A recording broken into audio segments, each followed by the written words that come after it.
The Micro Effect. www.themicroeffect.com. Story ends. You wake up in your bed and believe whatever you want to believe. You take the red pill. You stay in Wonderland. And I show you how deep the rabbit hole goes.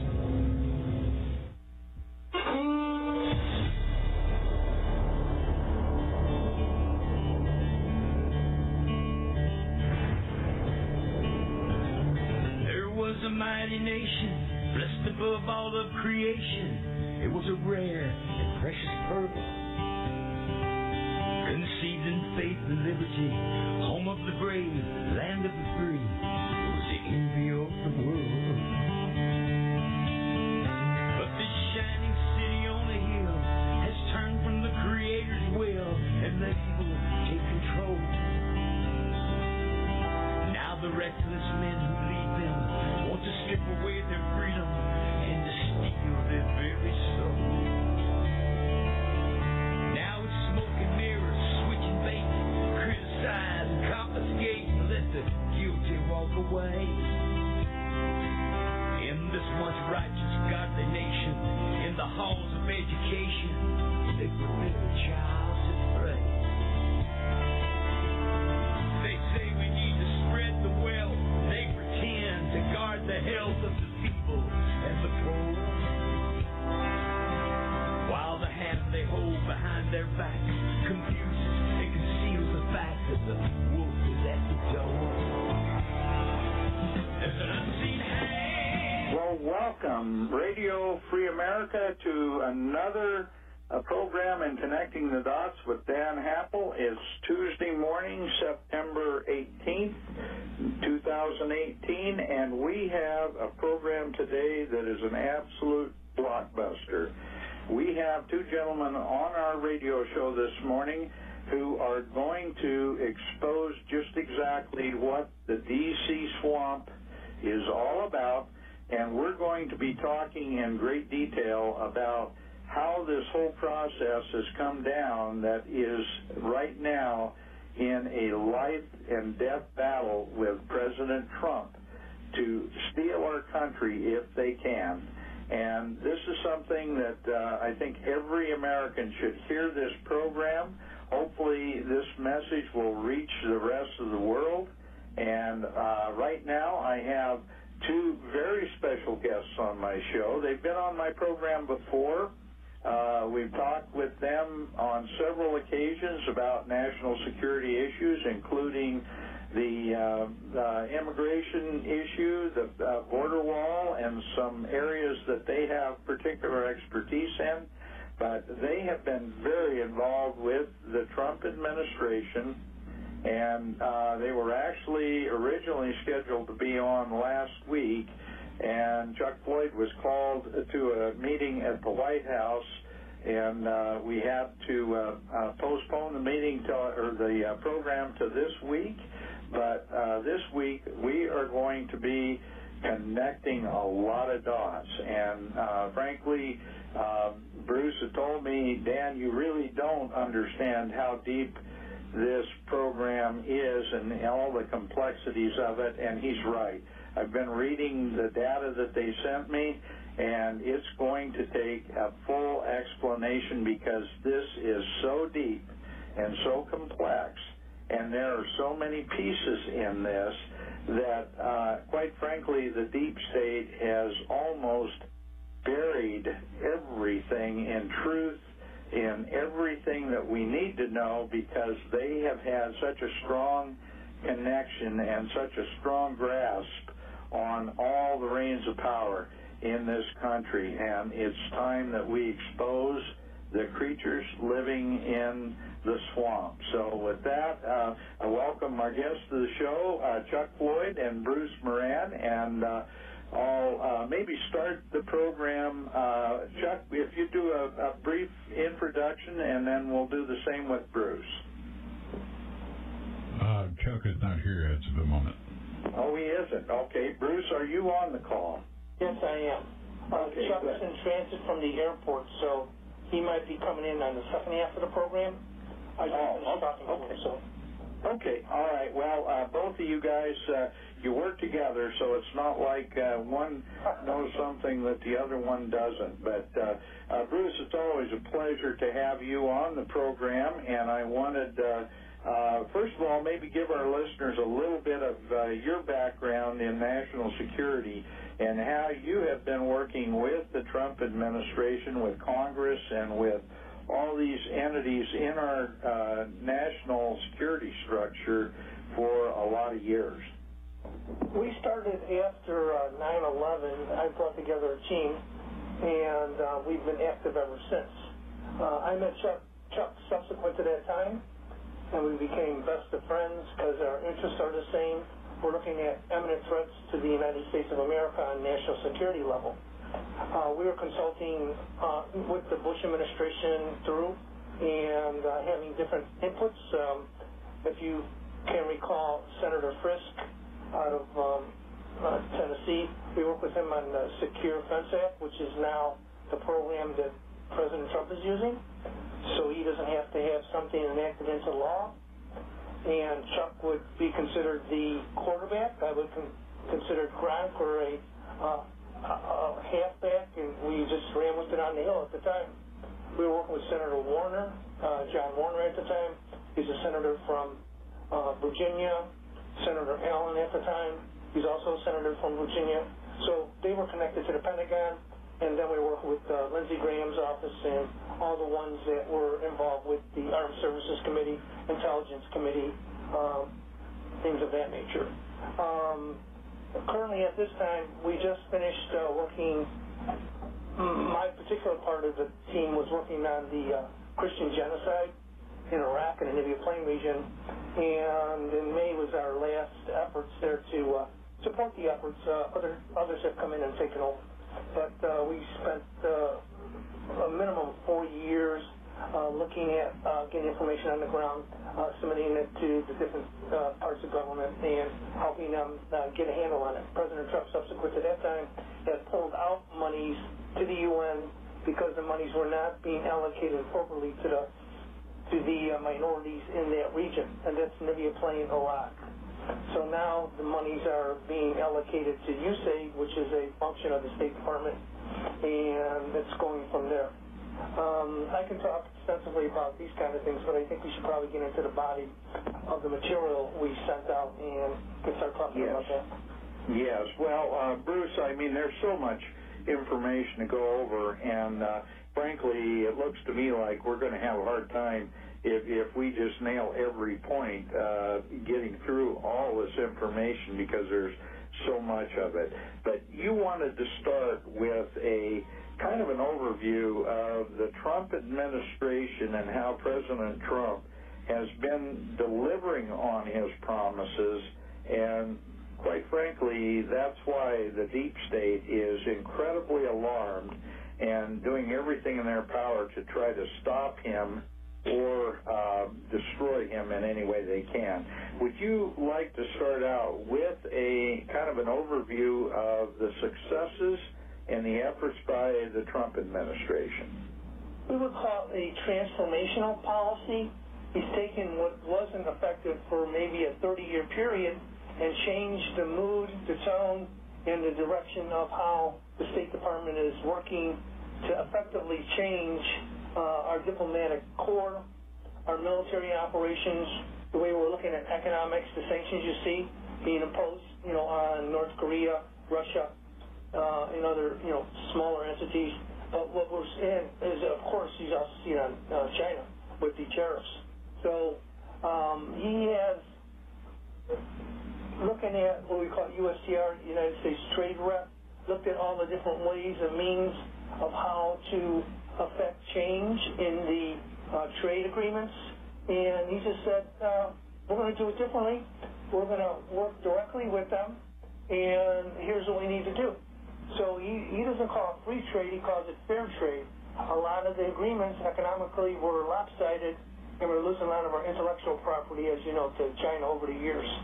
So everything is now being changed, putting forth a whole different program and bringing things to light that people will just casually, toss aside and consider that part of normal business in America. In other words, you go into China, they run 51% of the company, and then eventually they would, get most of your intellectual property, which means your technology, and assume it as part of their country's program. And then it's not only about technology I'm talking about in the superficial level. There's dual-purpose technology, which goes for military uses, and that's very, very troubling. And that's where we come in, on the national security side, to make sure that is proper and fittingly addressed. And Jim Carafano talks about that at the Heritage Foundation. We're closely working with different people, with different think tanks too, and we're understanding that the dynamics are much more heavily imposing on the American companies, causing us great alarm on our national security level. And that's just China, and that has, North Korea, as you can see, has made a complete turnaround. A lot of good faith efforts by President Kim. He's also meeting with President Moon for the third time, so you're seeing a lot of different things transpiring that have never taken place before. To me, that's remarkable. Just remarkable that he understands that he'll be there in person talking to Kim, talking to Putin, talking to Macron, talking to different leaders, and he tells it like it is. And that's different. It's America first. He wants to take care of America's interests because we're the leaders of the world, and he wants people to understand that we'll take care of them, but they need to pay their fair share, like at NATO. That's one of the points we had written there. So NATO has now come on board. And you saw Ambassador Nikki Haley, at NATO and at different parts of this structured change and transformation come forward and support this effort. She knows what's going on. She's one of the most gifted people. And Mike Pompeo, he just got done with his CIA tenure, and he's running around the world talking to, generals with Kim and making sure that the meeting was coming off on the right foot in Singapore. It's been a tremendous effort on the Trump administration's part to change it and to make sure that, like ISIS, that was a big mistake in Iraq. They came in and overtook Mosul, in 14. They took over Mosul. They got a hold of our armaments, and then they traveled all throughout Iraq. That created a big, big problem, not only with the Iraqis themselves, but with the minorities, and it started the human rights violations, the Christian genocide, crucifixions, roasting people alive. I mean, we are dealing directly with it. It's just mind-boggling that this happened in 2018 and 2017, that these things still go on. But there we were, and there's President Trump putting his foot down and saying, this has to stop, this has to end, we're going to do something about it.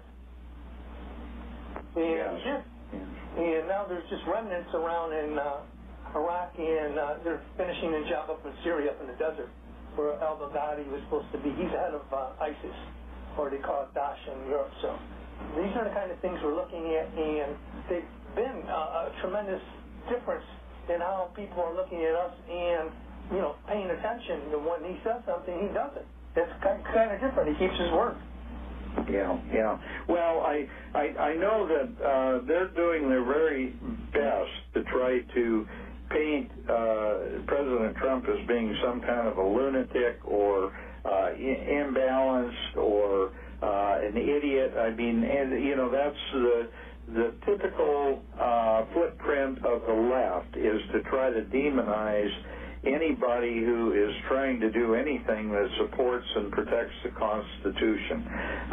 I will make this statement to our listeners, and I believe, Bruce, that you'll back me up on this.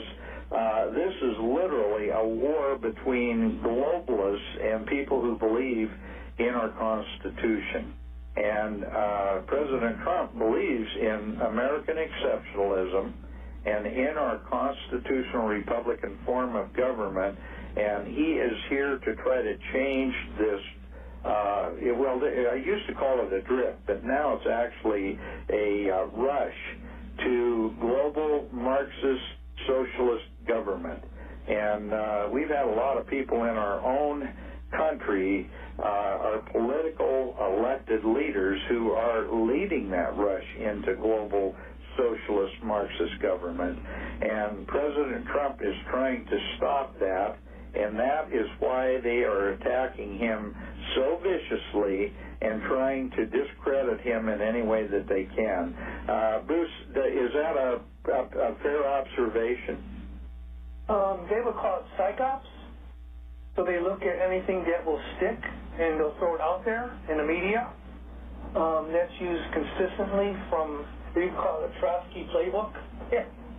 Or, it goes back to the original, Communist Party or even the Chinese Party where there's indoctrination going on and you follow the party line. You're requested, if you don't follow the party line, then you're told that things will happen differently for you and your life will change, and, that's what happened. I mean, that's what happened in China, that's what happened in Russia after the Bolshevik Revolution, and Trotsky ended up over in Mexico. So you had different groups, Stalin, and, he had different ways of approaching this. But to get to your point, what we see is a change in the tone and the temperament of what people understood to be the United States of America. Civics are not being taught anymore correctly. Government is not being taken seriously. There's a big distrust in the Congress, and the ratings for Congress are very low, and the people are just fed up, but they don't know how to really deal with it unless they have a leader that's going to be consistent, keep his word, and then understand the dynamics of how the country's changed. This hasn't changed in, 5 or 10 years. It's changed over a period of 40, 50 years. We saw some of the significant changes taking place in universities where they started teaching classes that were more geared towards, less government and more towards social programs. And there's nothing wrong with that at the beginning, but when everything starts to shift, closer and closer to social programs and larger governments, this is what you're talking about. The larger government is how you control the people, and it's not only at the federal level, it's at the state and local government, municipal level. So these things become part and parcel of the way people start thinking and the way people start acting. So they protect each other's interests, and this is what we can call the establishment, maybe. That's one way of looking at it. And that doesn't necessarily mean you're a Democrat or Republican. It just means your establishment.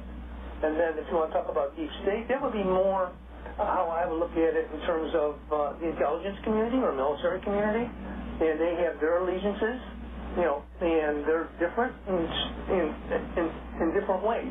There's if we looked at what happened with the CIA intruding in on the Senate Intelligence Committee and Senator Udall calling for the resignation of John Brennan, the CIA director, you see different plays going on. And to me, that is unquestionably, a way you're looking at how this is happening. If nothing happened to John Brennan at that time, and then they had the problems with the press, where they were tapping, the Associated Press, I mean, if they don't see that as a problem, then that means it's a larger endemic problem, what you were talking about earlier, deep. Because that's your life, liberty, and your pursuit of happiness, basic things that are talked about, in the Declaration of Independence and the U.S. Constitution. Right. Well, we do know that... Does that suffice, or do you want me to go on? No, that's great, Bruce, because what it boils down to is right now with President Trump in office, he is really the biggest threat they faced in 100 years. Because we have, as you well know, we have faced a change in the structure of our government that's happened, as you say, over a long period of time. It's happened through education. It's happened through elected political leaders, and the dynamic, the people have changed, and as a result, they are, I guess, accepting more and more socialism.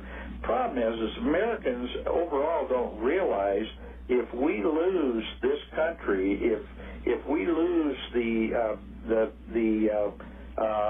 free market system that we have in place in this country, we will lose our country, period. And it won't be a good thing. I mean, this is not where everybody will live in la land and everything will be warm and fuzzy. We will be reduced to the lowest common denominator, and the rest of the world right now would love nothing more than to see America fall.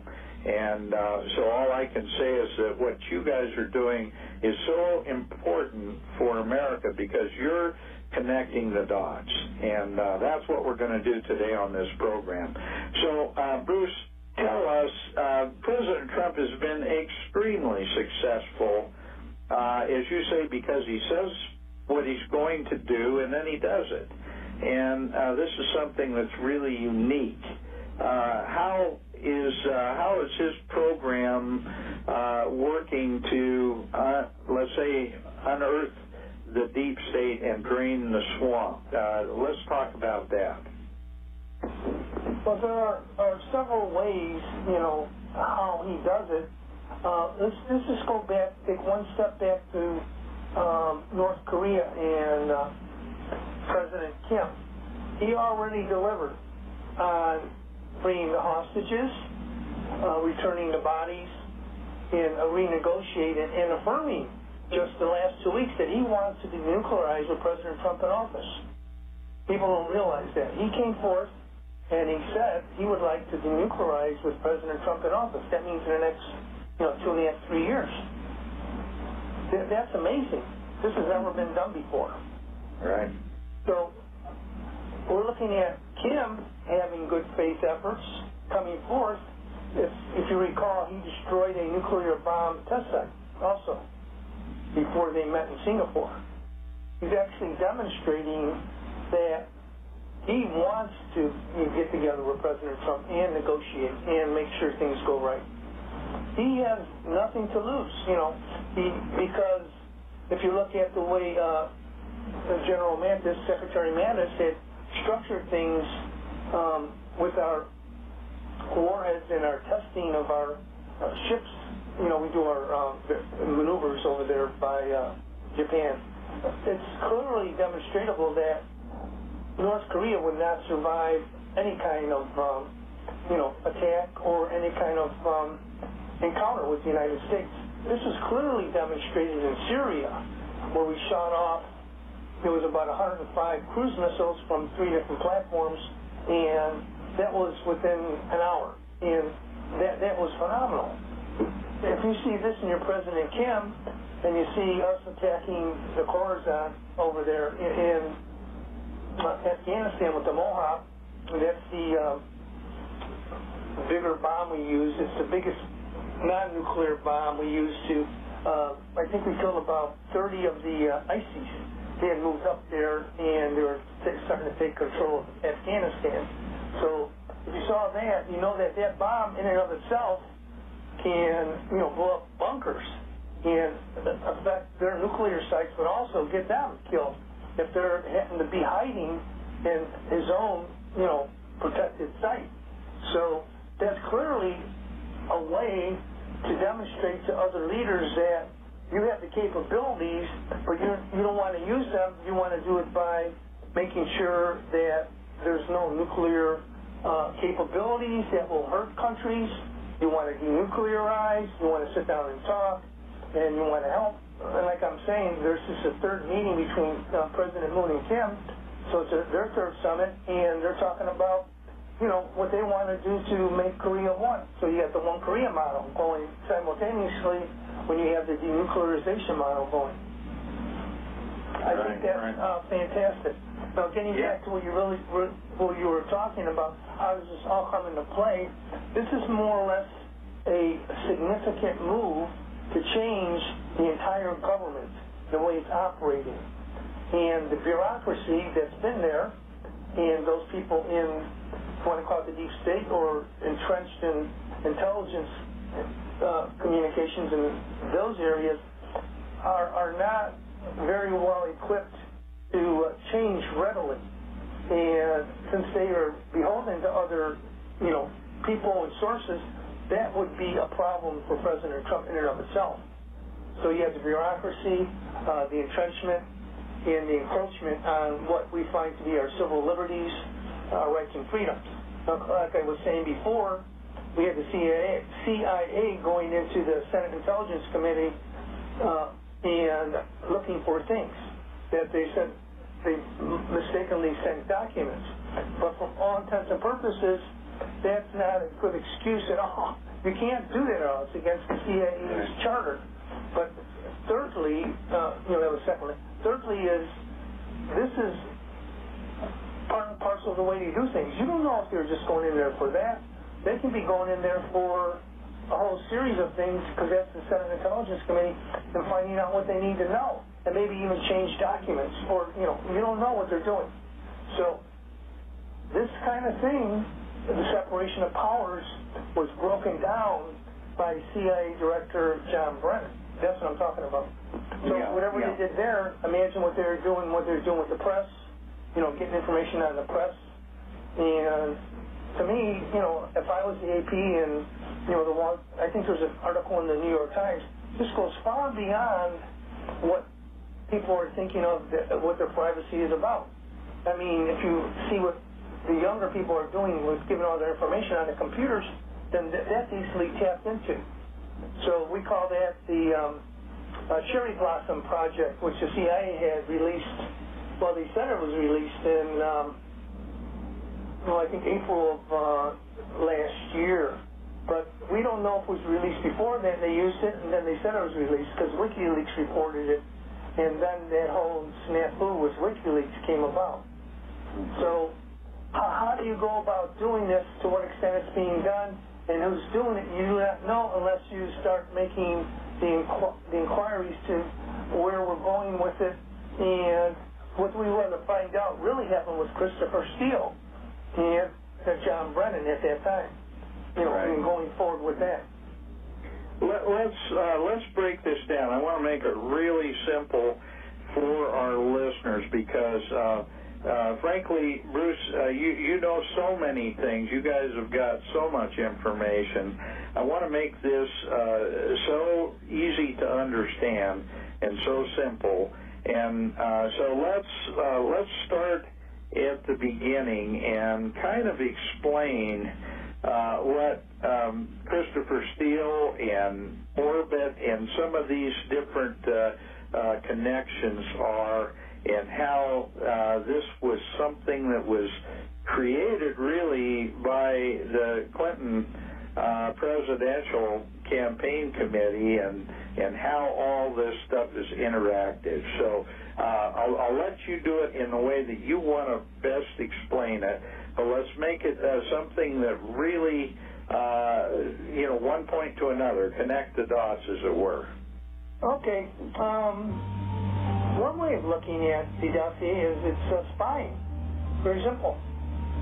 They call it opposition research, but they're actually spying. Why do they use a MI6 agent, a British agent whose specialty is Russia, to spy and give, dirt on President Trump? Right. Bruce, I hate to say it, but I let you into that too quickly. Our commercial break is coming up. Let's pick it up on the other side of the break. And what a great way to start in real meat of this discussion.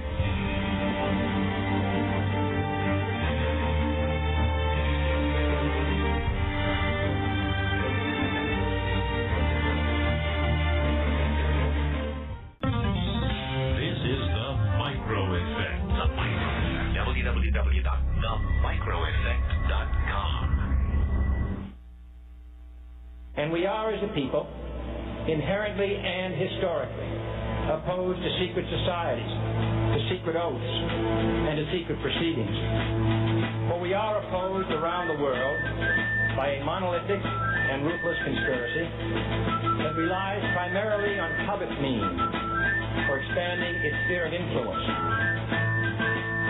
It was 1776 when the founders signed the writ of independence from the Brits. It was revolution. Well, welcome back to Connecting the Dots with Dan Happel. And before we get back into the program, I want to remind our listeners how important it is for you to support this radio network and to support the people who are putting on these great programs. We need your help. We need your support, and we need you to get behind our programs. I'll remind you that Debbie Boscalupi's Radioactive Wednesday will be on tomorrow at the same hours as my program on Wednesday instead of Tuesday, and she has a terrific lineup of guests every single week.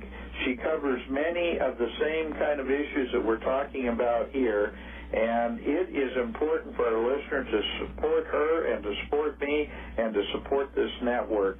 We need your help. We need to make this program grow and expand, and we can do that. We're working on a satellite uplink program, and we are raising funds for that right now. So please get on board and help us to expand through satellite uplinks where we can literally cover all of North America and then eventually the rest of the world. So support that, and thank you for what you have done in the past for us. Bruce, I want to get back with you, and Joe, I want to, as soon as Chuck comes on, please let us know, because I would like to get Chuck into the conversation as well. I know he's got a lot to add as well, and I don't want to leave him out of the discussion. But Bruce, you're doing a terrific job, so please continue where you started with Christopher Steele and how all this stuff started to fall into place. One of the things we really need to take a look at is, who is Christopher Steele? He's a British spy. What's he doing as a spy, spying to offset President Trump? That's really weird to me. There are allies, so somebody's paying a British spy, a former spy, and here's my point, and I think it should be brought forward as a clear point. It's not him. There's all the people that surround him to help him get the kind of information he needs to give to put into the dossier. Where did all that information come from? Who was supporting him? What people and what governments and what agencies were also helping him? That's a critical question. And how does it all come into play with Orbis, the firm he works for? Everybody's talking about fusion GPS. To me, that's not the critical point. It's Orbis. Orbis is the point of contact where Christopher Steele works, made his livelihood, received monies, and he ran operations not only domestically but internationally. So this is the kind of thing that you want to know. And how is his relationship to MI6? Is it still strong? Is it weak? Was MI6 once a front for Orbis? See, we don't know these kind of things. And these are the kind of things that are key and essential to figure out what kind of information was given to Christopher Steele, who he got it from, to what extent did he use it, and then how was the dossier actually formed.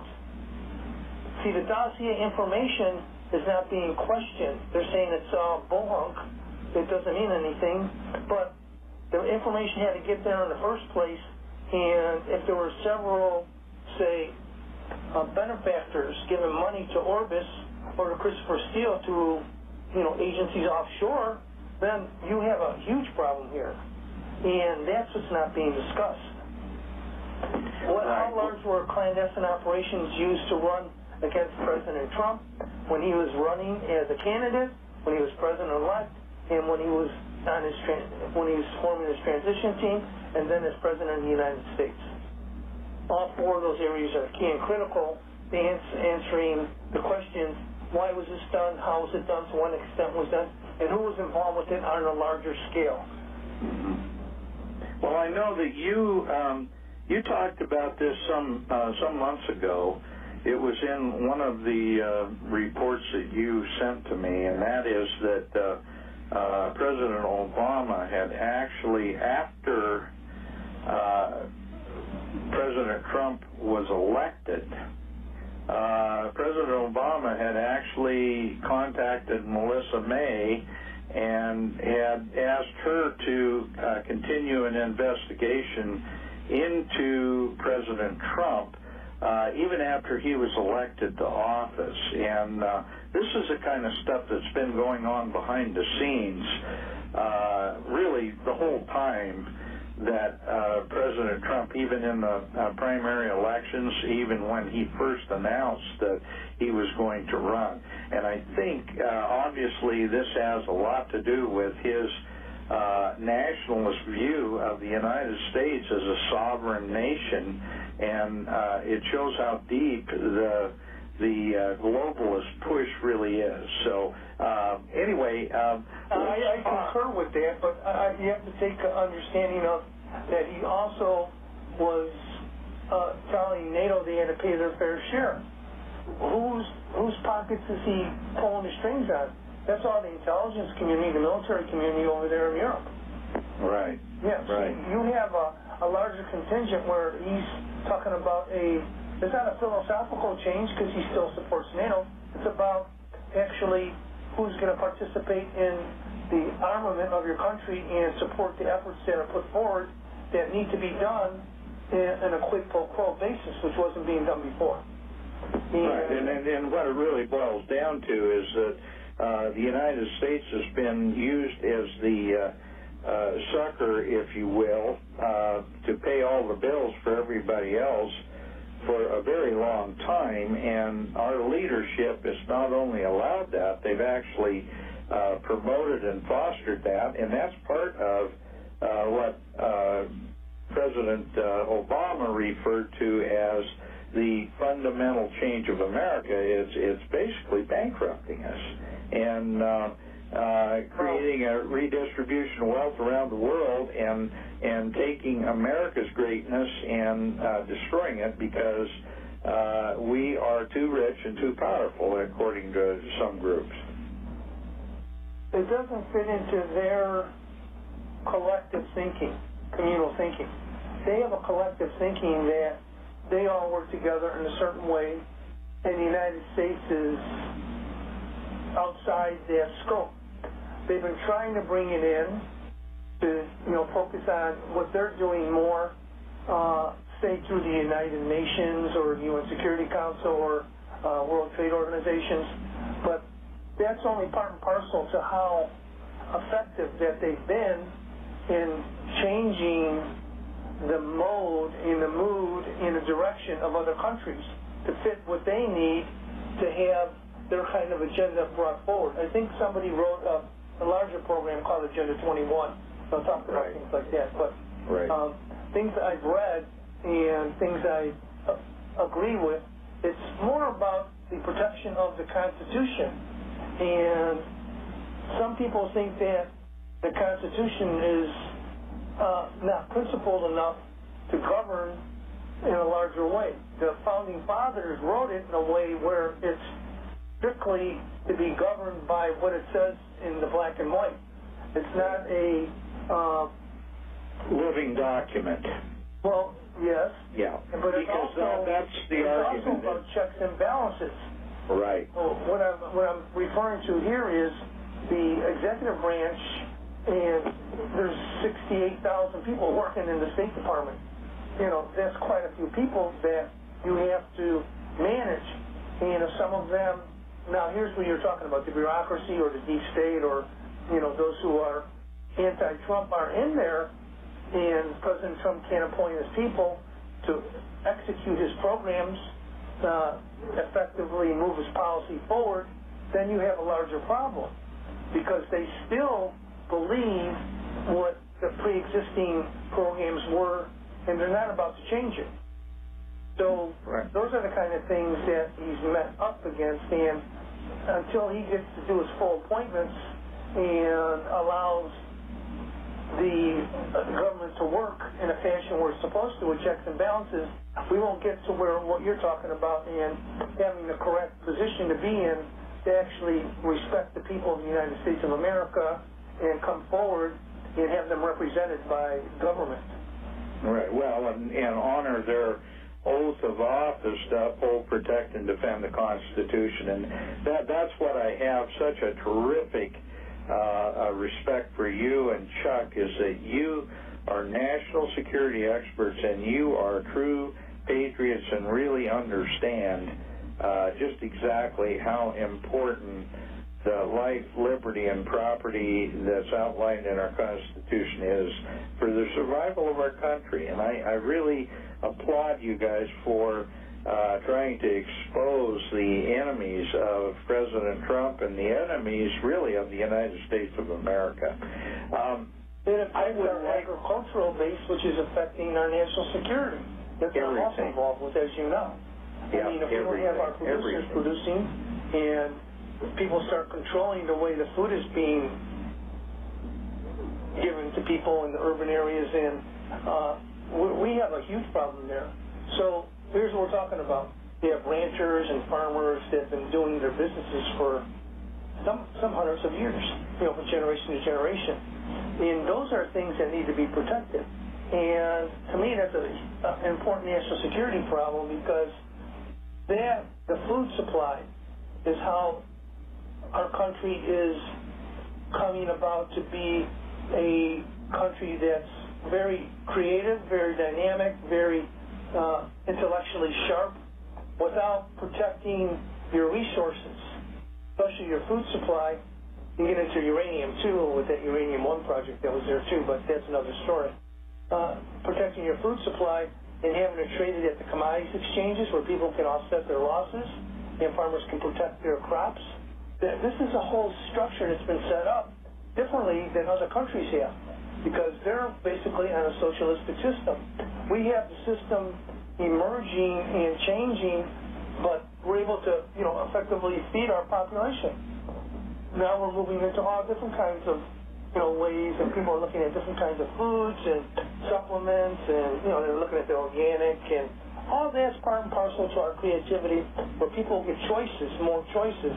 You go into another country, they're not going to have, 5, 7 different types of ketchup, mustard, chocolates, wherever you go, you'll see 15, 20 of everything. Other countries, they don't have that capability. All right. That's what I'm talking about. See, what we're talking about free enterprise is creativity of the Americans will be stymied if we move into this larger government-controlled process, and the kids will lose it in the schools because they're not taught the proper ways to become independent, to go out and earn a living, to be part of a society where you're contributing and everybody contributes to, your own individual self-government and liberties that other people do not have around the world. This is a unique country. We talk about it as exceptionalism. To me, it's far beyond it. It's written into the Constitution. It's our God-given rights and freedoms that the Founding Fathers put there that's much different than any place in the world. To me, that's the essence of the spiritual part of our Constitution. People don't want to talk about it anymore because they want to take God out of everything.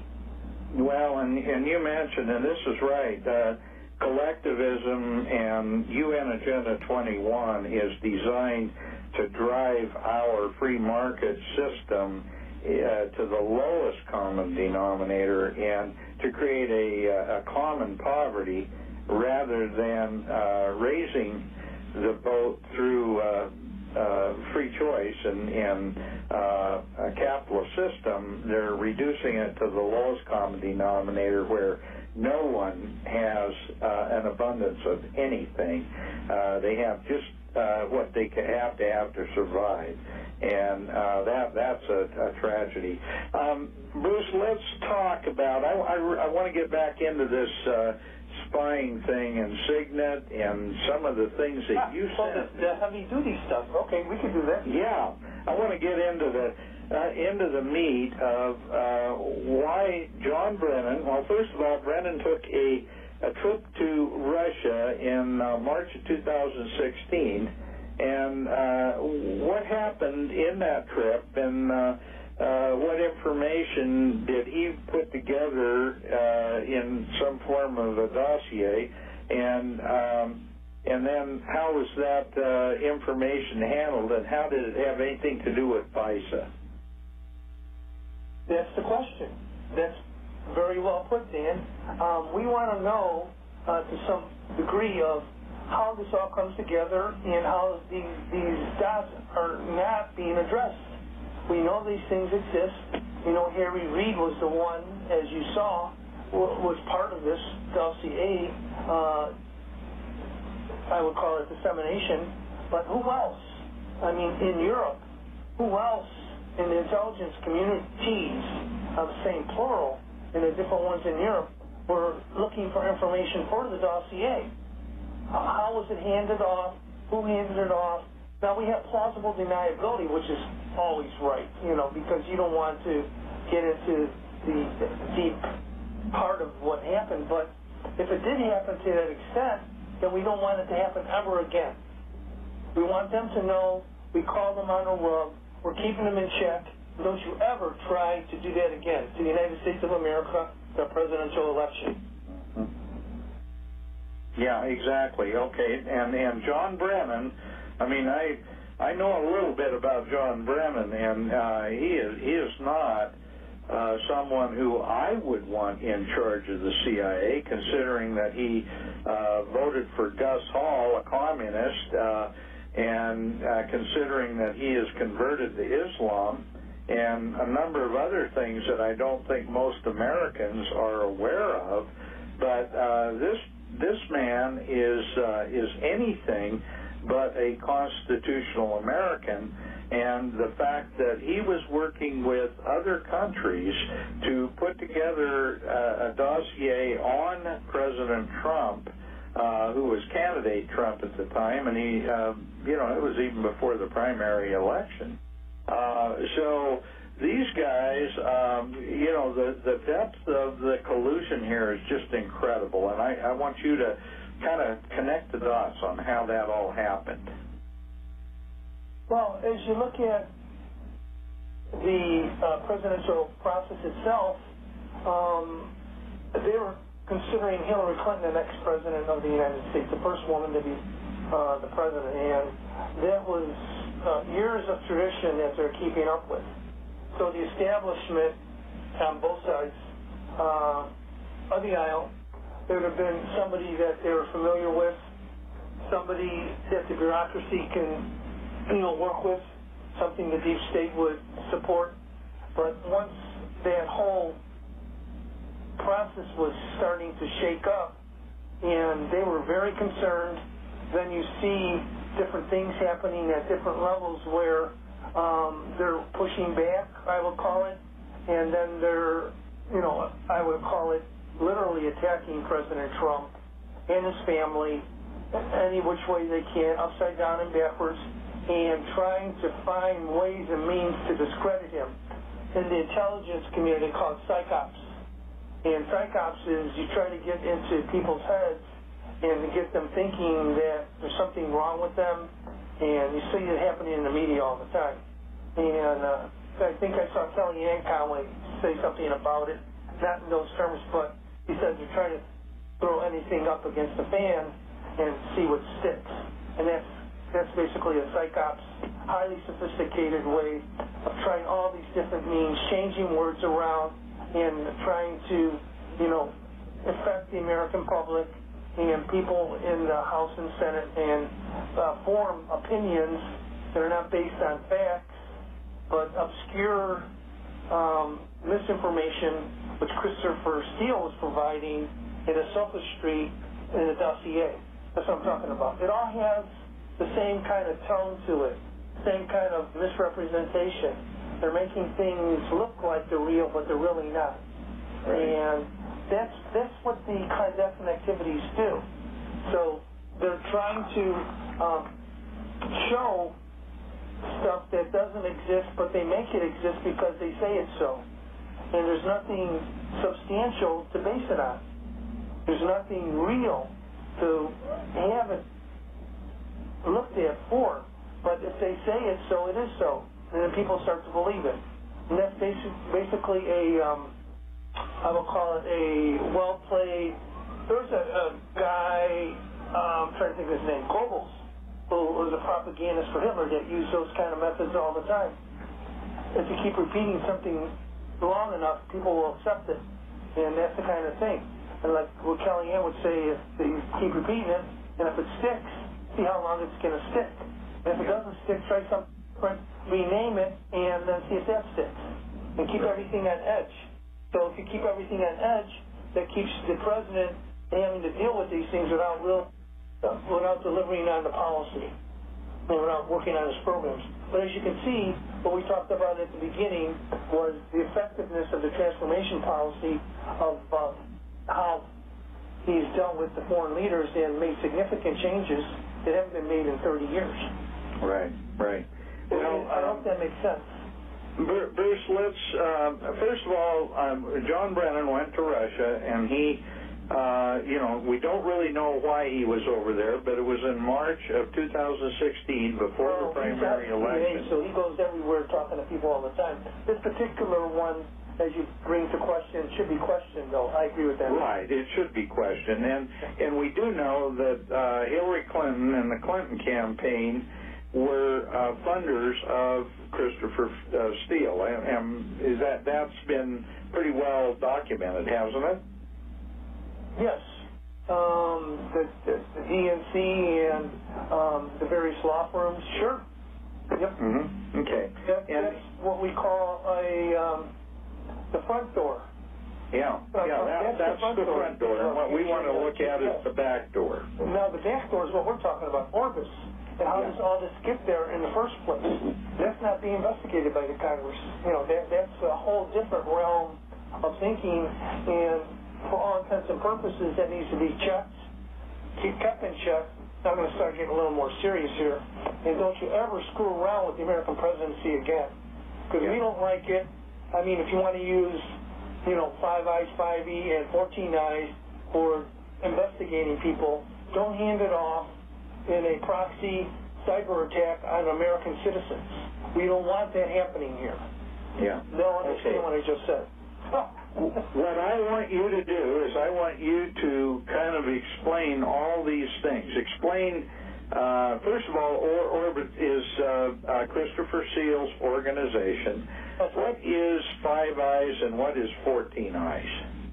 Those are agreements we have with other countries to use say the GPS systems to spy. Since we can't do the spying in our own country, we'll call up Australia. That's part of the group. We'll call up the British, MI6 or GQCA, and ask them if they can help us out.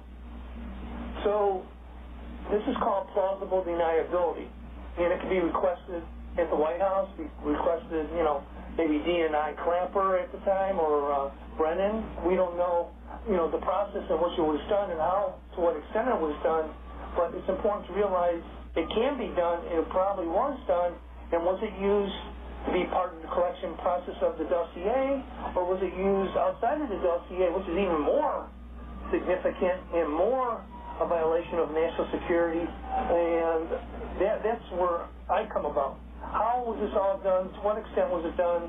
And how are they spying on the American citizens? Right. And that's what we're going to unearth today. Okay, let's talk about the back door and how all these different agencies, international agencies, apparently could have had, and I want you to flesh this out, but could have had a part in creating a dossier that Brennan handed over to Harry Reid long before we even heard about Christopher Steele or anything else. We can't necessarily say how that happened because it has to be proven out. But the information going into the dossier was given to Harry Reid, and it was also given to John McCain up in the Halifax conference. So that was by Arthur Ward. So, we have this going on at different levels with different people in our Congress at the time. In our, it has to be flushed out, like you're saying, connecting the dots. So if people want to take the time to read what has been written there, it's very extensive, and it goes into the investigative quality that needs to be done on a high level.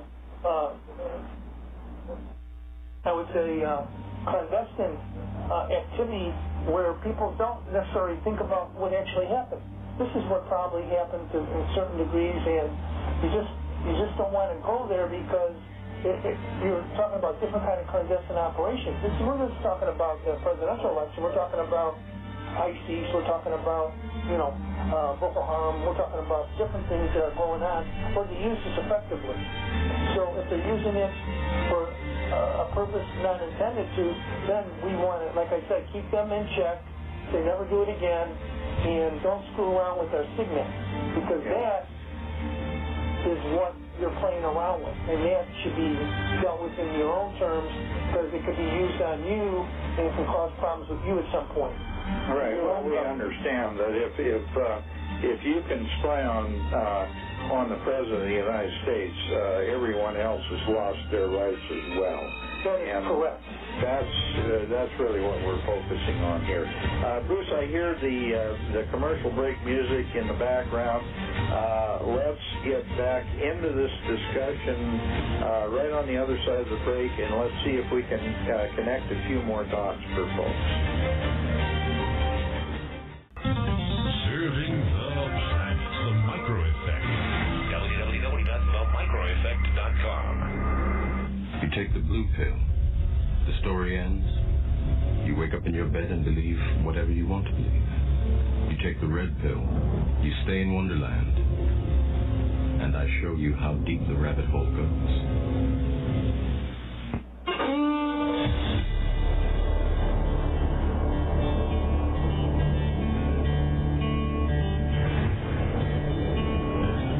There was a mighty nation, blessed above all of creation. It was a rare and precious pearl, conceived in faith and liberty, home of the brave, land of the free. It was the envy of the world. But this shining city on the hill has turned from the Creator's will, and the evil take control.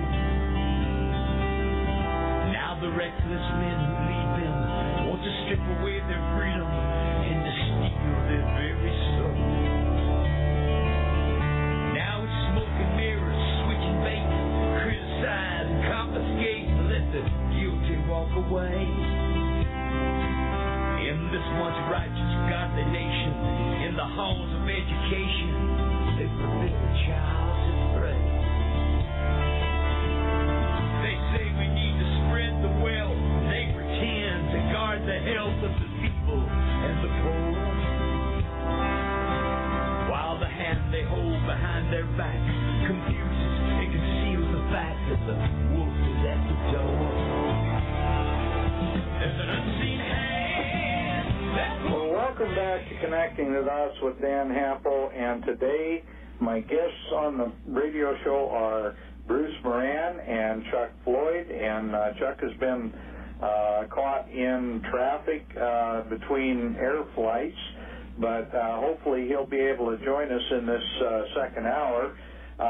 Bruce has been really adding flesh to the body here so that we can understand just exactly how deep the deep state is and who the enemies of the state really are. And John Brennan has called President Trump an enemy of the state, and he also has said that President Trump's acts are treasonous. Now, as far as I can tell, John Brennan has been acting in a treasonous way, and a lot of the things that have happened because of his CIA being used against the American people and against the President of the United States. And I think the fact that he was recently denied his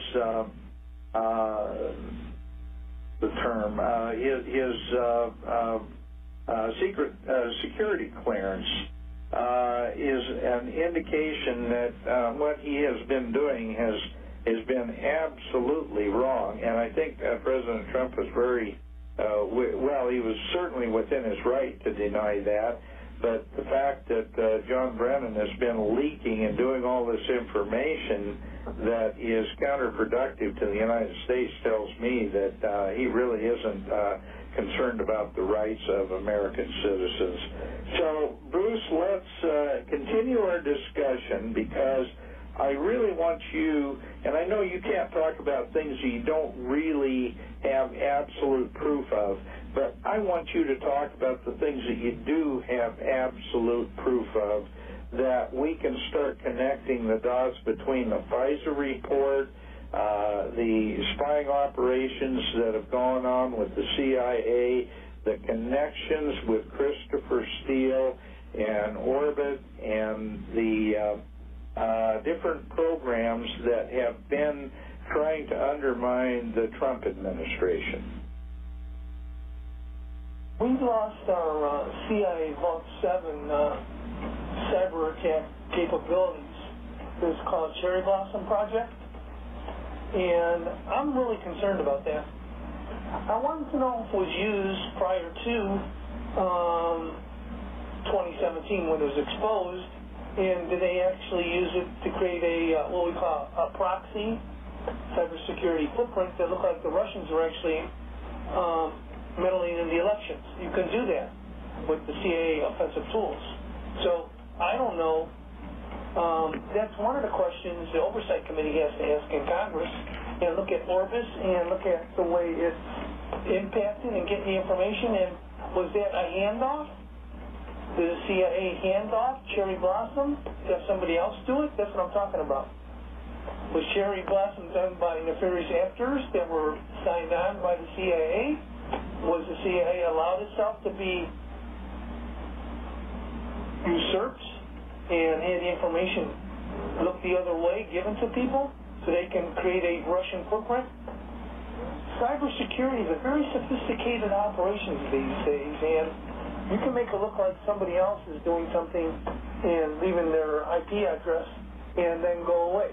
So I think what they saw in Florida, maybe the Russians were there, but I would like to know, for all intents and purposes, if this is classified information, maybe not. How would they know if it wasn't a proxy Russian attack done by our allies?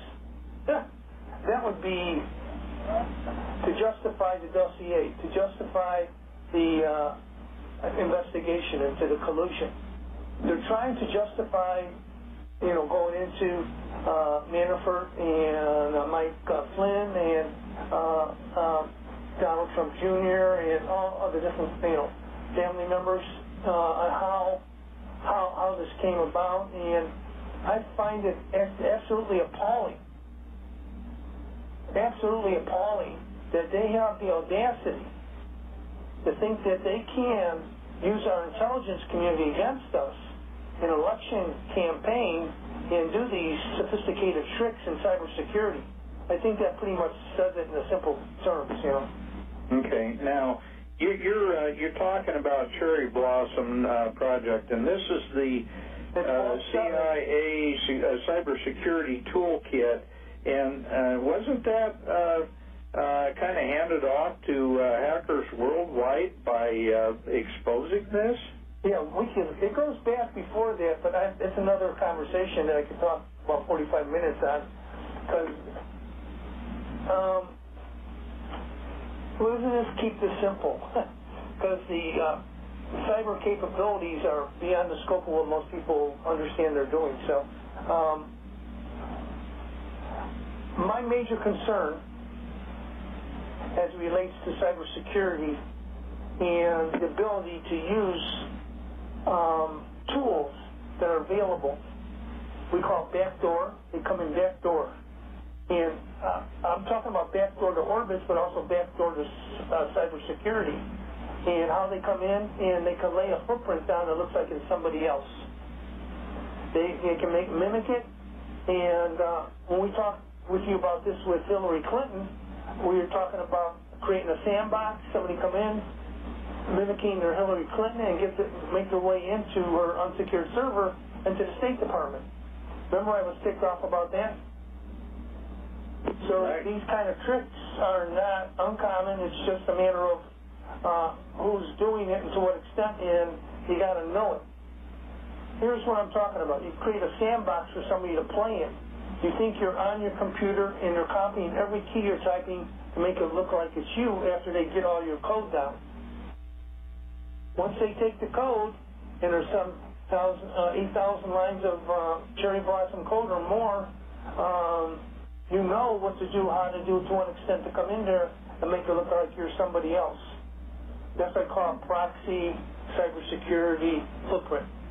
Mm-hmm. Does that make sense? I'm sure that this stuff is so much more, you may be aware of it, but certainly so much more complex and sophisticated than those of us who are just average computer users. I mean, they have the ability to literally do everything just by counting keystrokes, by timing, by all these things. They can create a totally their own, I guess, unique identity for everybody. No, they can create Dan Hampel, and the person over at the CIA, if you were a CIA operative, Dan, they say, oh, Dan Hampel's logging in. Right. Right. And they can also use that as a way to literally destroy anybody they want to destroy. That is true.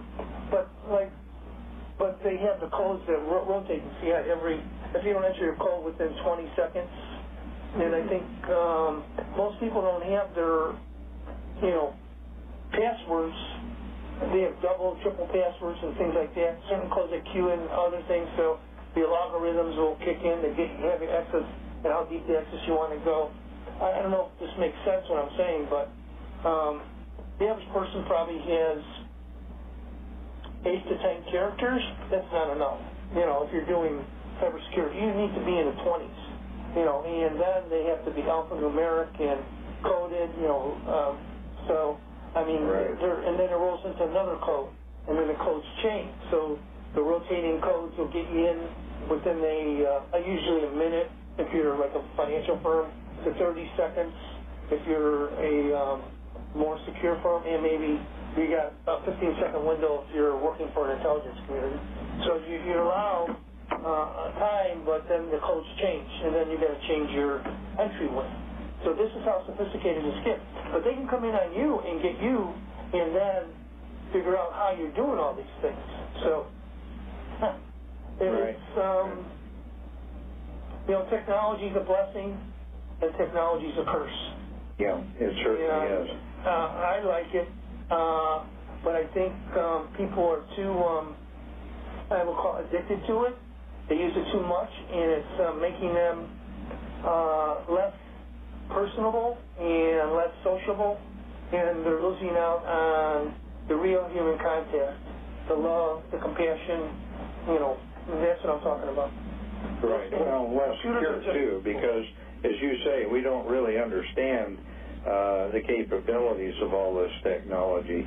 Well, let's not get too far afield, but what I want to do is I want to ask you how all this FISA information was brought from Brennan through people like Harry Reid and this congressional group, including John McCain, who, quite frankly, I never considered him a constitutional small R Republican. He was always very much a globalist, and so it doesn't surprise me that he was in Halifax, was passing back and forth information that would hurt the Trump presidency.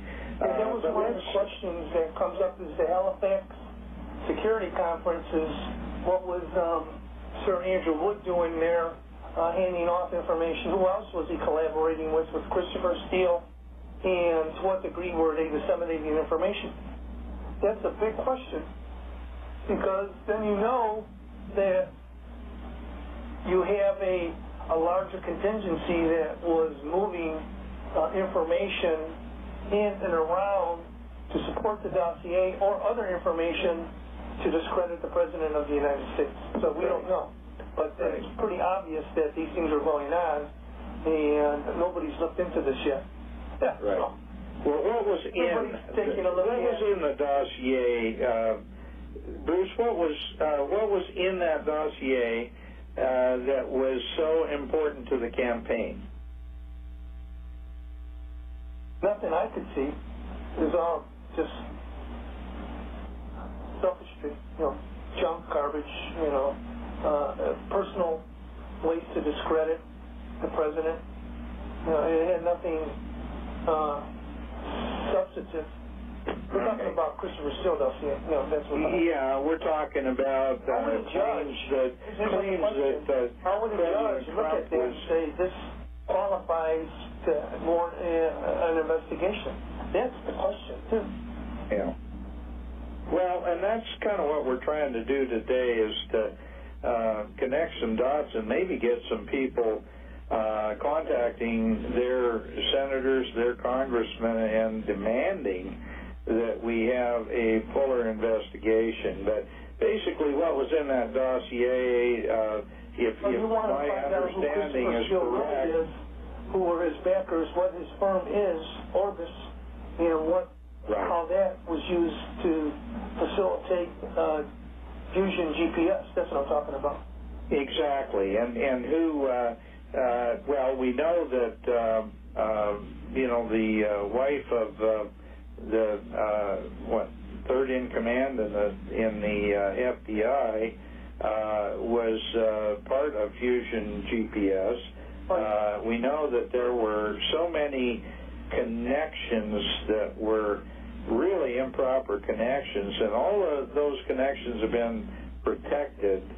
And what we need to do is we need to expose all this to the light of day and make it happen. And I'm sure President Trump would be happy to see that happen.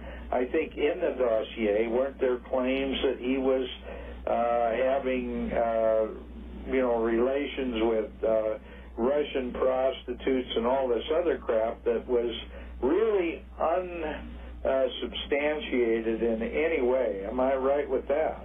That is correct. Yeah.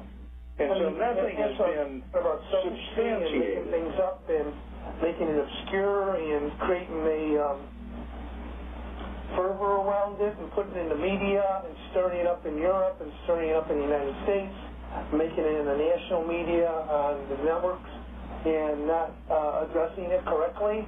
It's unsubstantiated. It's not formidable research. That was never brought forward that way.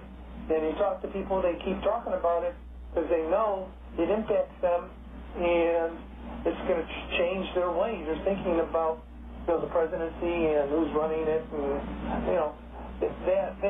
that's a sophistry that's done for thousands of years, and these organizations, the clandestine activities, they're like our brothers and sisters, by the way. So I'm not critical of them for doing the work. I'm critical of them for doing this kind of work. You see what I mean? Right, or not doing the work. I'm talking about the clandestine activity people that are all related to us around the world. Right. I mean, they're doing really good work to stop terrorism and things of that nature. But when you start getting involved in politics of a country to this point, at this nature, then you've gone way beyond the scope. And that's why I'm serious now again, because you just don't do that. If you want to get involved, then you're going to lose your jobs. You just got to step down and quit your job as a clandestine operator. That's it. And this is what they're afraid about. Once we expose them, then we got to find out where they are, what they did, to what extent they did it, and they lose their jobs. All that nicey stuff they do and get the big paychecks and fly everywhere around the world, that's all done with. And they know that. That's why they're pushing back so hard. Well, and we're trying to, the thing that we're concerned about is treason against our U.S. Constitution, our Bill of Rights, really our whole purpose as a country. Well, you're looking at it from an American. They don't care about our Constitution. They care about carrying on their activities and doing what they normally do. And they've been doing it for hundreds of years or 30 years we're talking about. So they really don't care about us that way. They care about them, what they're doing, how they get it done. And if you call them on the rug and keep them in check and tell them, what it is, and we're coming at you, and then, I don't know if you remember Eldridge Ames. Oh, yeah. Mm-hmm. Yeah, and I think the Russians killed 6, 7, 8 of our spies. Now he's serving time in the Cherry Hill federal prison, I think, a lifetime. But that's what this is about. If it goes to that extent, you're going to start seeing people die. and people being compromised.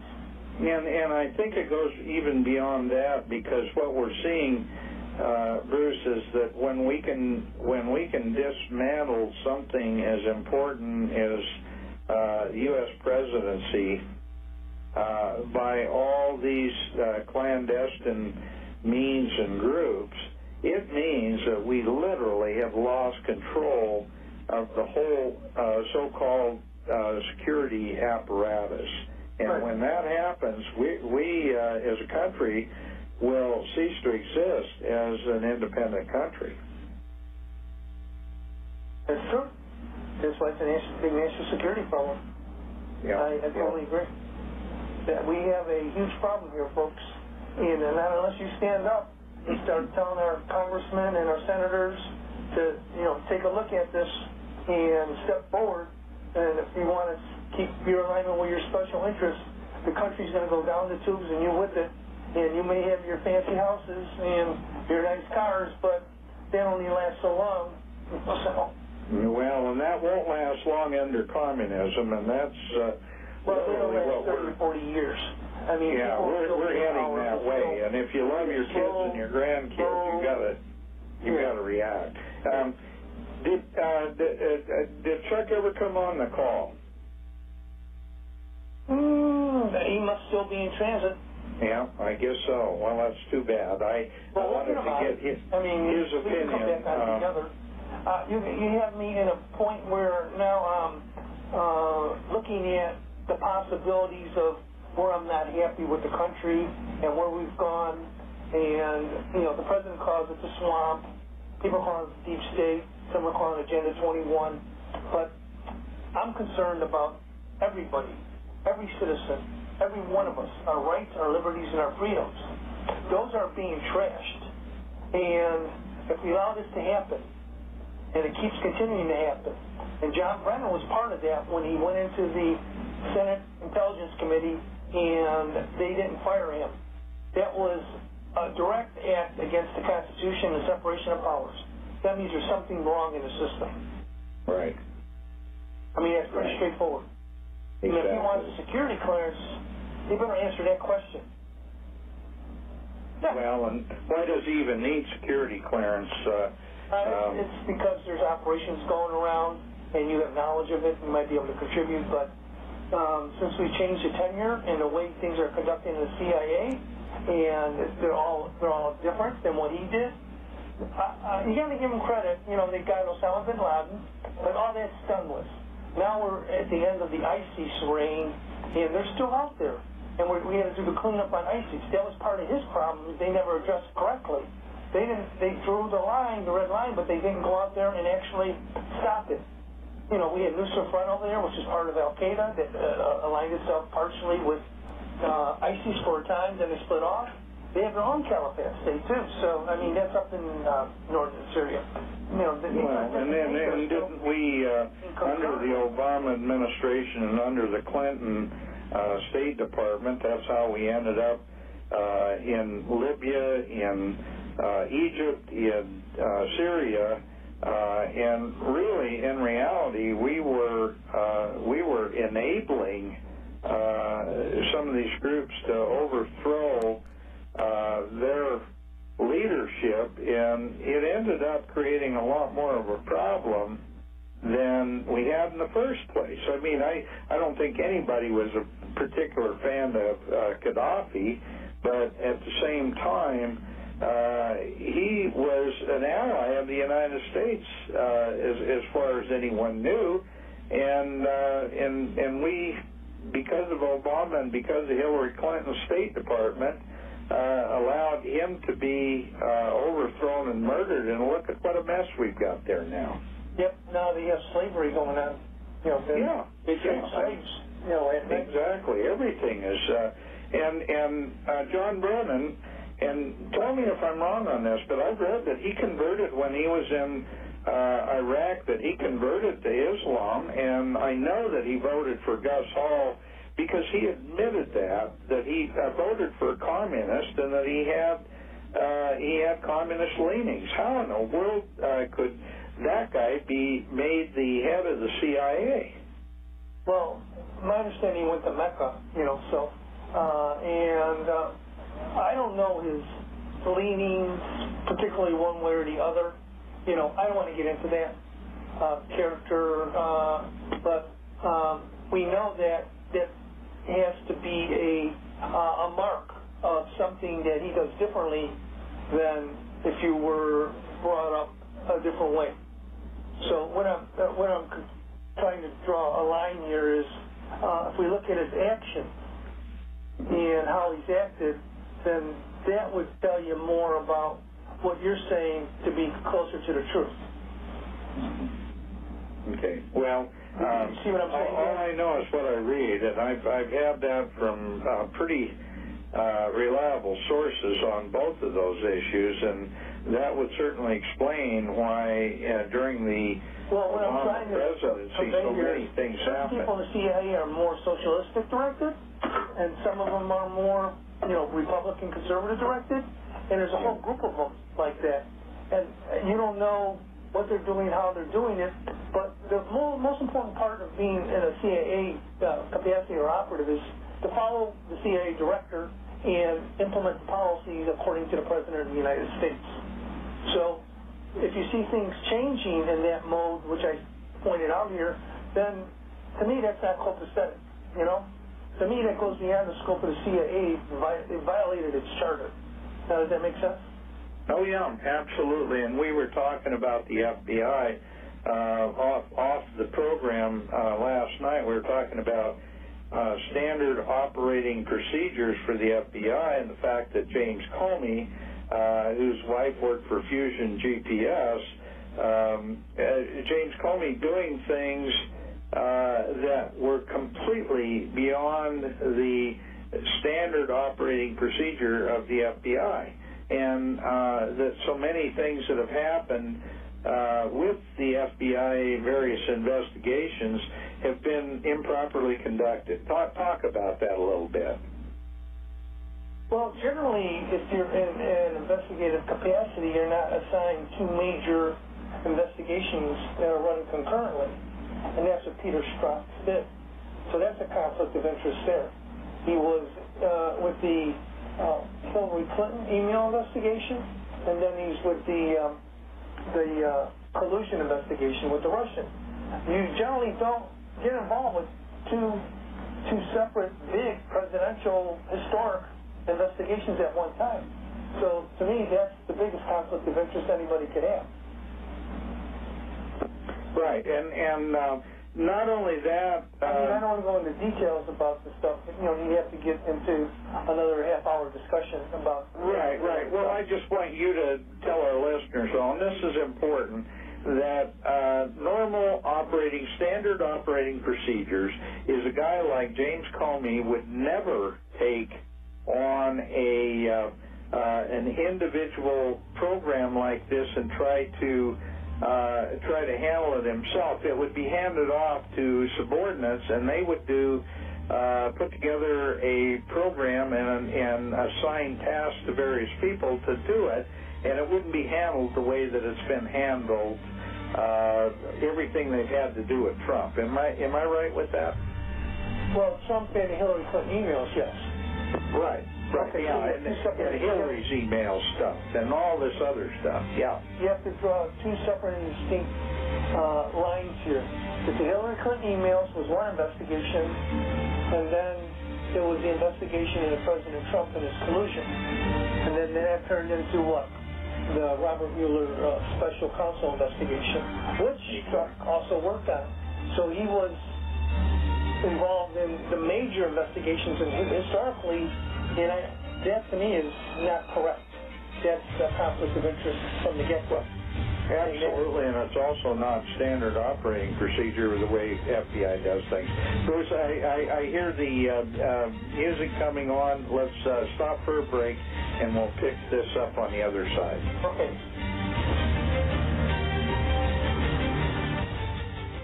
The Micro Effect. www.themicroeffect.com.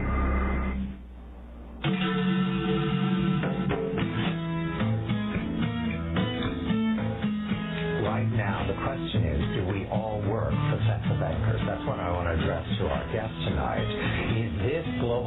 sense at last. Is it one world, the central bankers in charge? And those people who have been yelling, oh, the UN's going to take over global conspiracy theories, they've been crazy, but now they're right.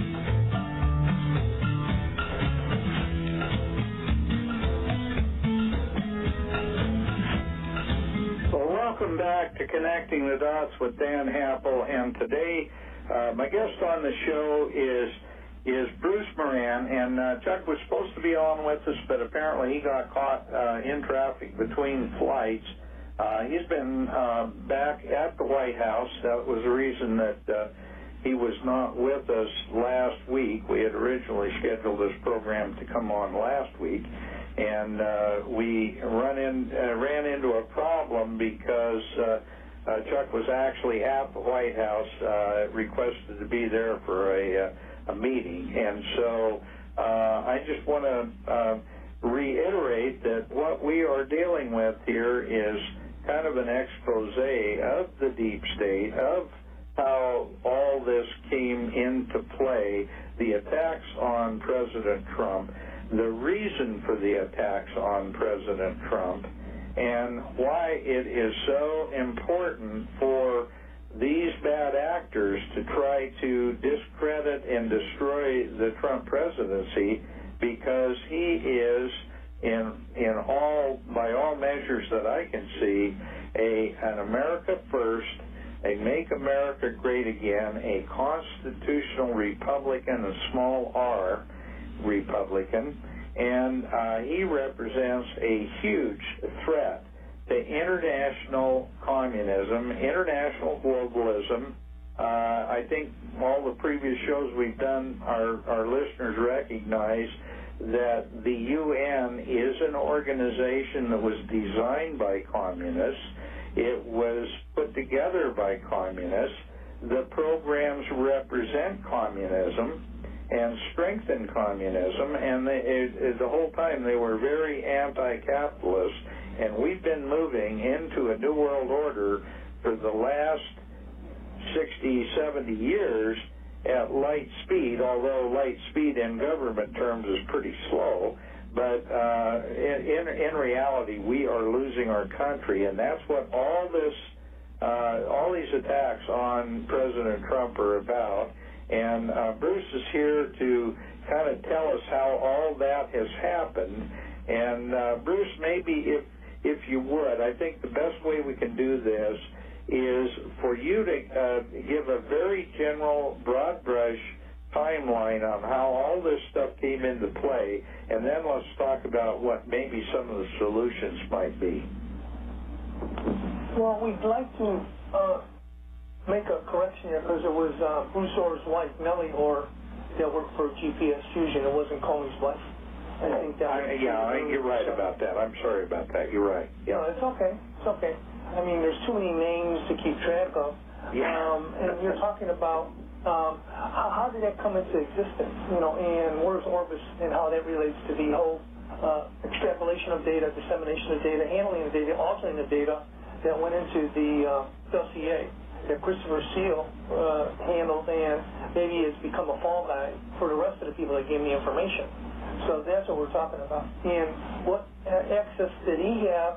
Who did he contact in his network of people? And how did they go about getting the information? And was that used with our, what I call brothers and sisters in 5E or 14 Eyes? And was it used before, after? Was the Cherry Blossom Project used to create a proxy cybersecurity footprint, that was maybe made to look like the Russians? We don't know. These are kind of things that the intelligence community has to go into greater detail and find out, and to what extent everything was compromised in the national security frame. So if I'm going too fast and trying to connect the dots, then... No, actually, that's exactly what we needed. Okay. Really. All right. Yeah. Bruce Orr, after the FBI said you can no longer work with us, he's the one who was still communicating to Christopher Steele, and they moved the dossier forward. One of the things that was just revealed, and President Trump is ticked off about this, and rightfully so, is that Lisa Page, who was the one who was an attorney with Peter Strzok, and that was his, personal relationship too.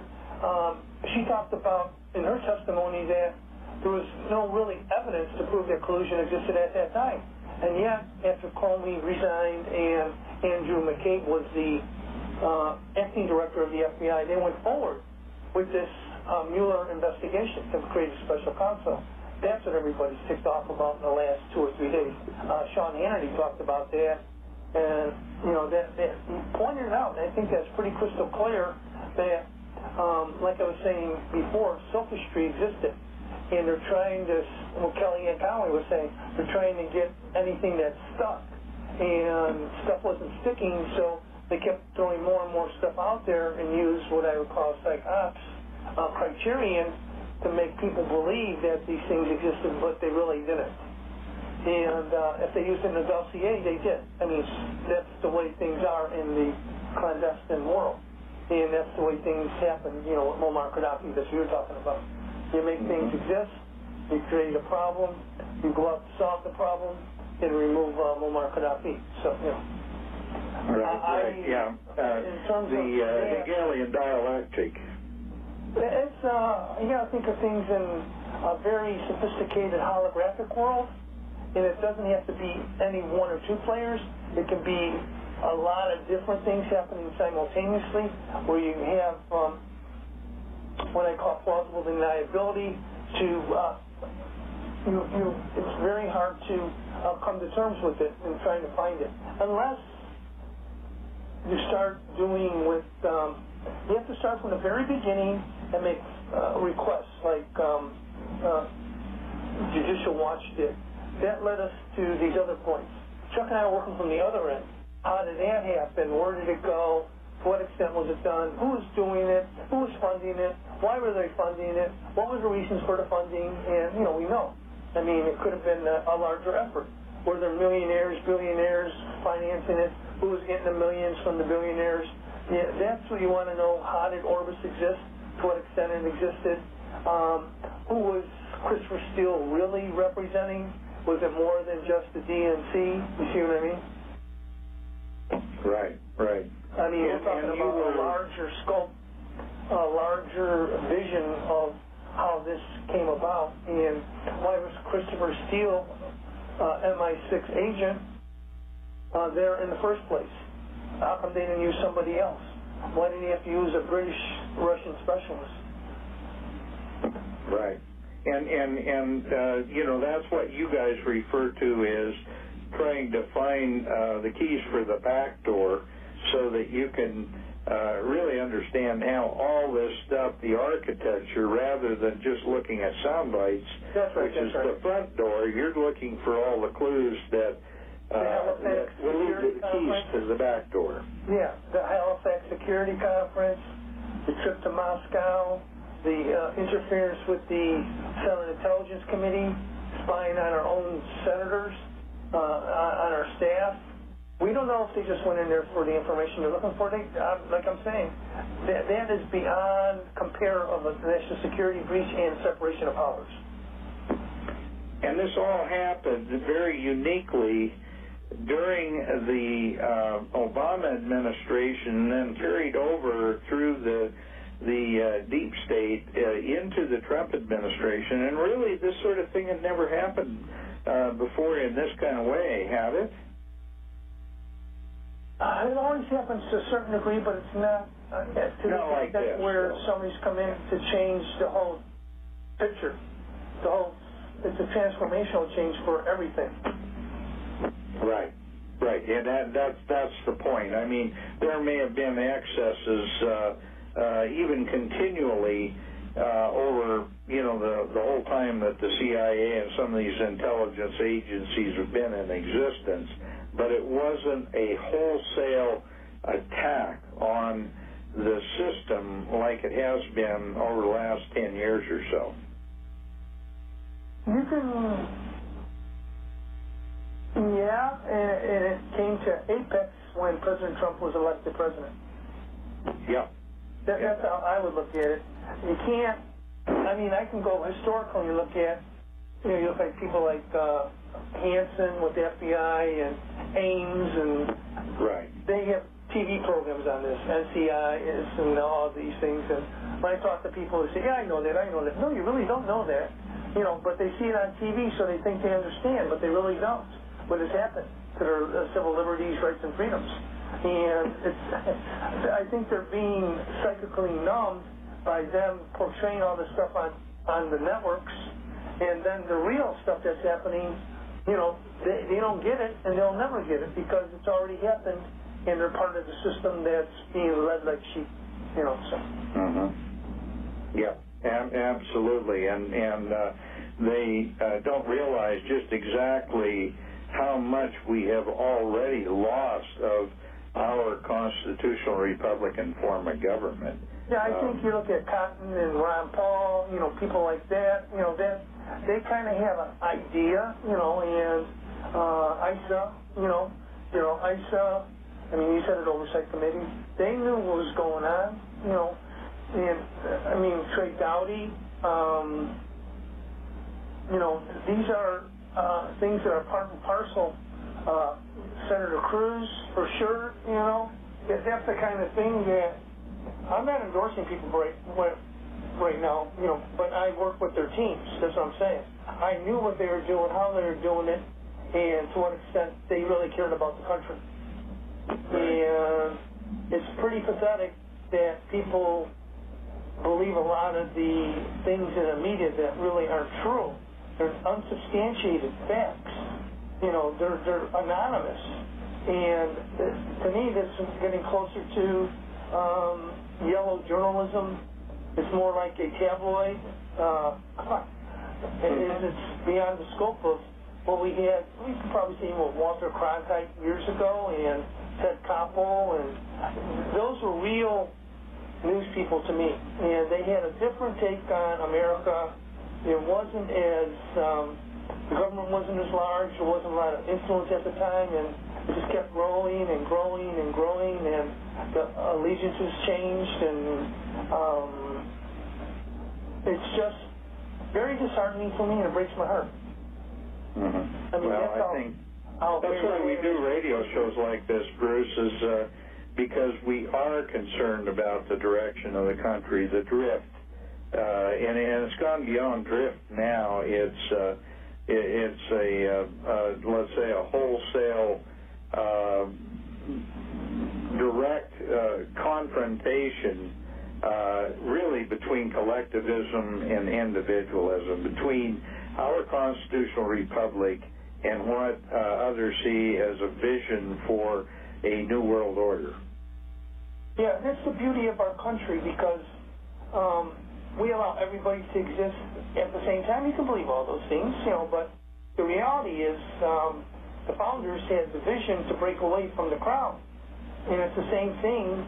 The crowd is no different than, Agenda 21 or socialism. That's the same kind of movement. It's just you take it from 1776 and move it forward to 2018. It's the same thing. You either let the people be free, have their independence, their God rights and freedoms, and those are the important things. If we go back to the old ways, we might as well just allow the crown to come back and take over. Right, exactly. And one of the things, Bruce, that is refreshing to me is that someone like yourself, who is very deeply involved in national security issues at the very top levels of our government, is aware and fully comprehending the destructive nature of UN Agenda 21 and really these programs that are worldwide programs. I'm thrilled that you are willing to talk about that on air. Yeah, well, it's, they inculcate different kinds of philosophies, and they call it the precautionary principle and harmonization, and that's part and part to their thinking. And if you're looking at it on the surface level, that's not really bad, because you got environment in there and different kinds of things where I am a big environmentalist, but when you start to have government over control of things, and you take away from the freedoms of, like, farmers and ranchers to actually be farmers and ranchers. You want the state to dictate what's right, and once we start doing it in the United States, which is being done right now, we're losing our ability to, feed our people. The people in the cities where I live, and the bigger cities, they're far removed from farmers and ranchers and lifestyles, and that's very disheartening to me. I feel we've lost our touch with agriculture. We lost our touch with basic living, and the technology is supplanting it. You're looking at things in a virtual world, which are virtual, and it's not real in a lot of ways, and you're taking it to be the way things exist.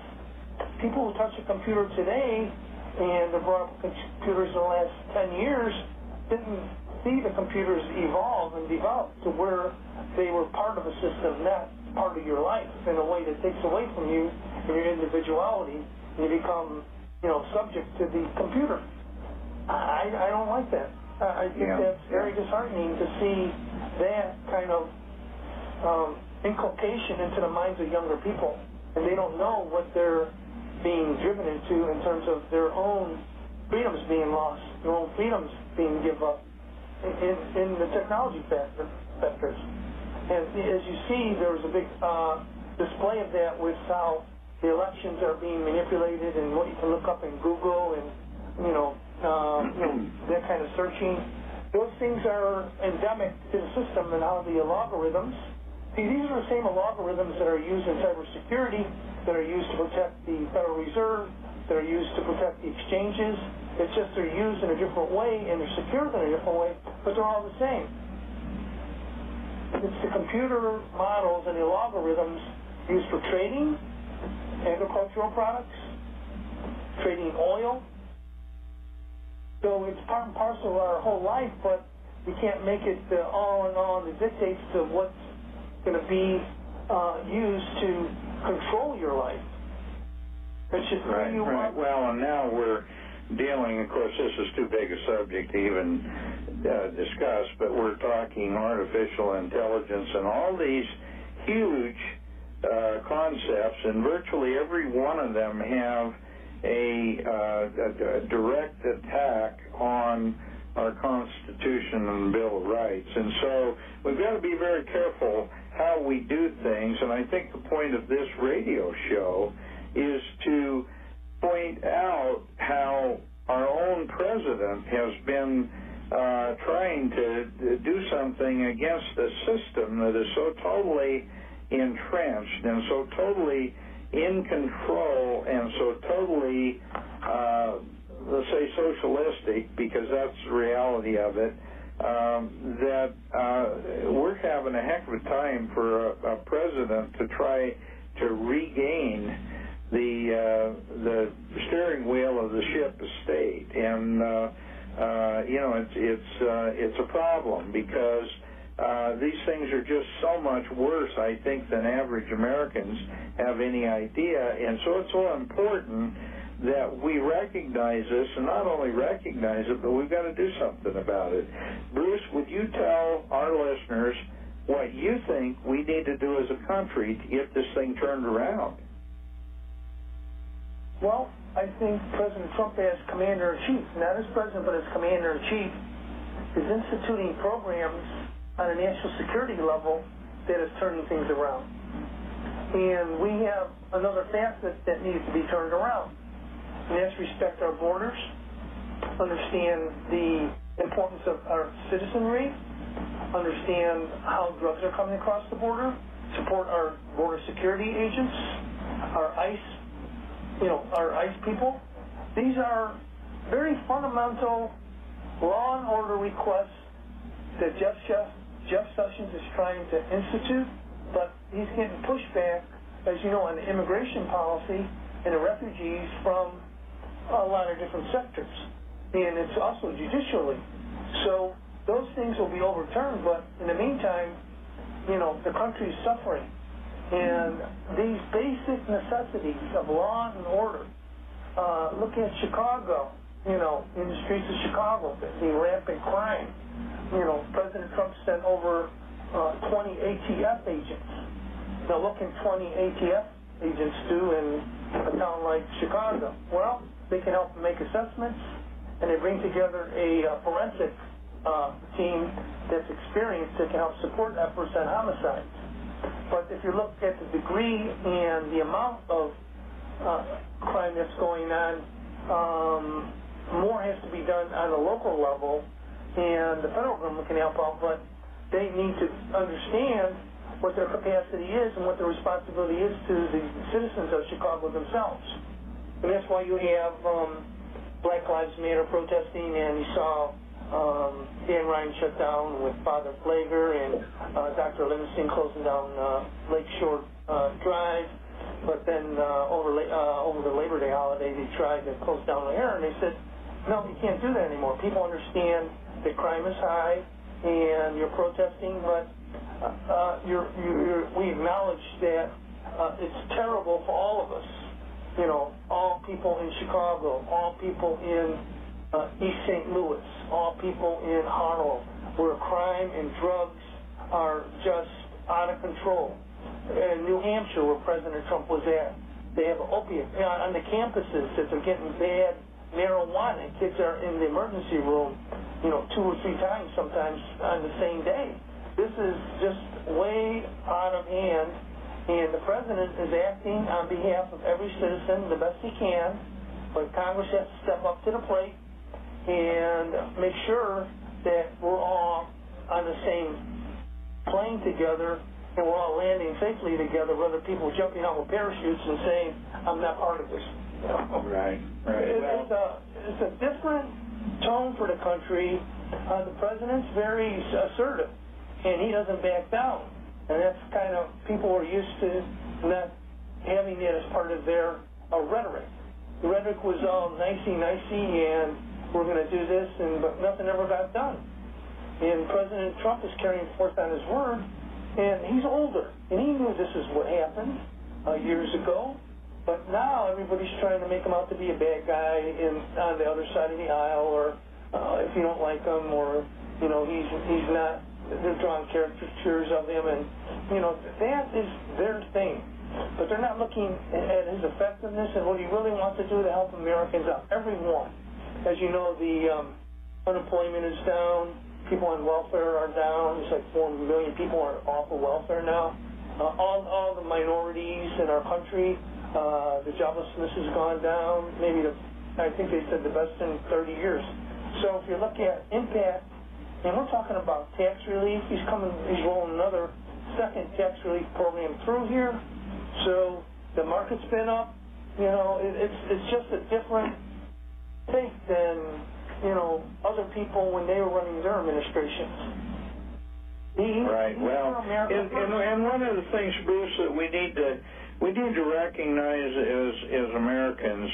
This is being directed really at President Trump, because under communism, the best way to create a situation that communism can take control is to create chaos. And that's really what all these different things that they're doing are designed to do. All the, you mentioned the street protests, the riots, the drugs, the gang activity, the almost unrestricted illegal immigration, in fact, very much unrestricted. All these things are designed to create chaos so that we get to a point where we're looking for any port in the storm that will end the crisis, that will end the chaos. And President Trump is the exact opposite of that kind of crisis mentality. He's a solutions guy, and that's why they hate him. They hate him because he is stopping this drift into communism, and I guess it's so important that our listeners get out and vote this midterm election and vote for the most conservative candidates. I don't care what party they belong to, but they've got to be people who believe in our nation, in our Constitution, and in the Bill of Rights. And am I on point with that, Bruce? Yes, sir. I'm looking at, we're just about 2 hours, so I didn't think we would talk for 2 hours. I'm sorry we couldn't get into greater detail about the clandestine operations and what we find to be appalling, but just know that how it exists and to what extent it exists is way beyond the scope of most people's understanding, and they can come in and ruin people's lives, and it does start to chisel away, and it has, as we can see, at your personal liberties, your freedom, and your rights. And we see it happening with the farmers and the ranchers, too. I mean, it's happening everywhere. So see it everywhere. We see it everywhere, and it comes under the guise of everything from protecting the environment to civil rights to racism. I mean, they use every possible cover to try to create conflict, and in that creation of conflict, they are creating the kind of chaos that literally could marshal in the New World Order, and that's why it's so important that we don't allow that to happen. We need to stand up for the liberty and what our Constitution and our system of government was designed to do, and that is create the maximum amount of freedom and liberty for everyone in our country, regardless of race or anything else, and it was designed to do that so that we could live in maximum freedom as long as we don't destroy the rights of others around us. Exactly. Well, Bruce, thank you for being our guest. I can hear the music coming on. We're at the end of the program. Let's leave that door open. Maybe we can get you and Chuck on another time, and we can get into some of these things that you exposed. I will recommend that our listeners please go to the additional information that was put out last night on our second announcement, and you can click on that site and you can read and watch a lot of what Bruce was talking about today on the program. Bruce, thank you for being our guest.